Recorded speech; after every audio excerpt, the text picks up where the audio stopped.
Okay, you're not going to really need anything for this one other than a mat if you're more comfortable, something under your knees if you've got any trouble with your knees. In this one, we want to look at common errors with hip flexor stretches, and we want to show you a few variations as well. So let's come into this very common lunge type stretch. Now, often what we see here is people lunging forward like this. And as you can see, as I come forward, I'm going to start to arch my back through as I come forward. So that's not going to allow me to open up some of these muscles that attach here any better. It's actually going to cause me to actually not really target the muscles that I need to target. So what we need to do is come into what we call a posterior tilt. So a posterior tilt, if this is me arching my back, this is an anterior tilt. A posterior tilt is where we tuck the hip under. So this is like I'm flattening my back. So that would mean I would come and bring the foot forward here. I'm looking to posterior tilt, which is flattening my back. And you may feel that you already start to get a bit of a stretch through the front of this hip here. So just experiment with that for a moment. Anterior tilt, arching the back. Posterior tilt, flattening the back. You should feel it start to grab hold at the front of that hip. Now, once we assume that position and we've got that posterior tilt, then we can start to lunge forward to see if we can open more. Now you should start to feel a very strong stretch around the top of the hip here. And we're going to hold here for a moment. Just take some long breaths here.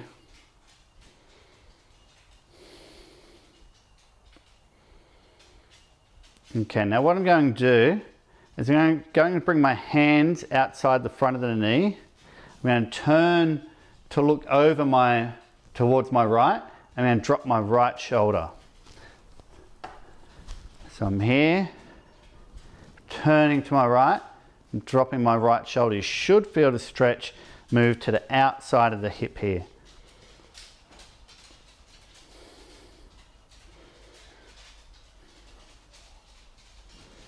Okay, let's do the other side. So we're in this position. Can experiment with this anterior tilt, posterior tilt.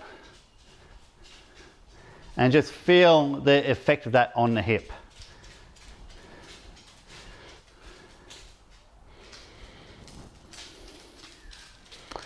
There's a dog in the shot, which is not helpful for anyone, but it's happened now. Okay. And we're going to tuck that hip under. Should feel that tightening at the front of the hip, and then lunge forward a little. Just to where you feel that you're reaching that end range. It shouldn't be something that's super painful and you're not going to be able to relax in. You should be able to breathe in this.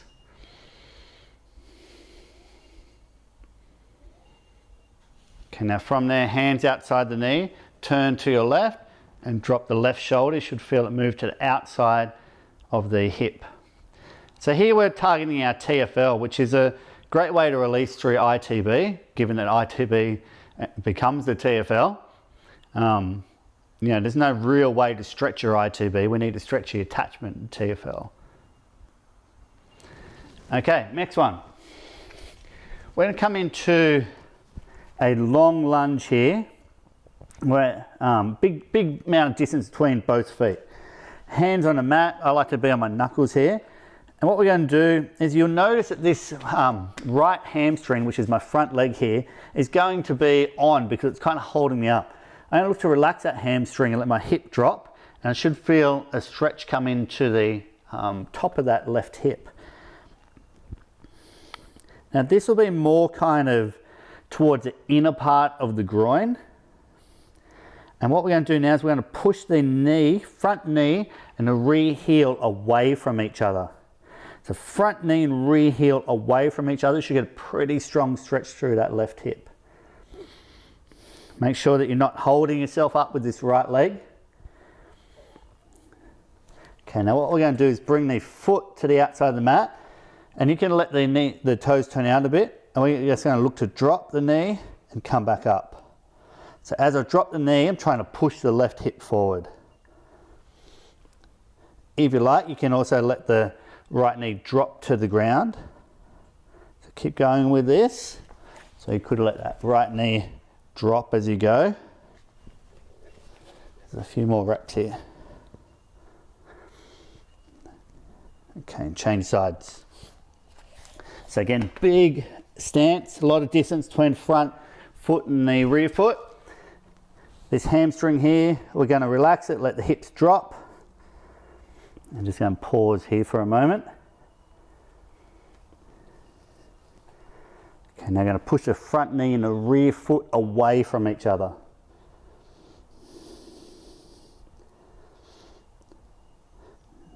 Okay, now we're going to drop up and down here. Let the front knee turn out, you let the knee drop if you like. Coming up and down here.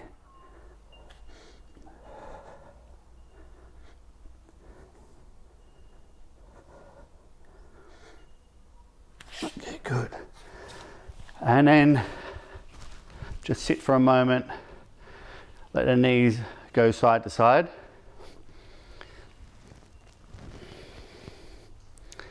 Okay, and loosen up the hips a bit. And then you're either done with that, or ideally now you'd work through that other 5-minute fix that we looked at yesterday, looking at moving through the joint, getting ball release, and then the passive and active stretch. I will see you tomorrow.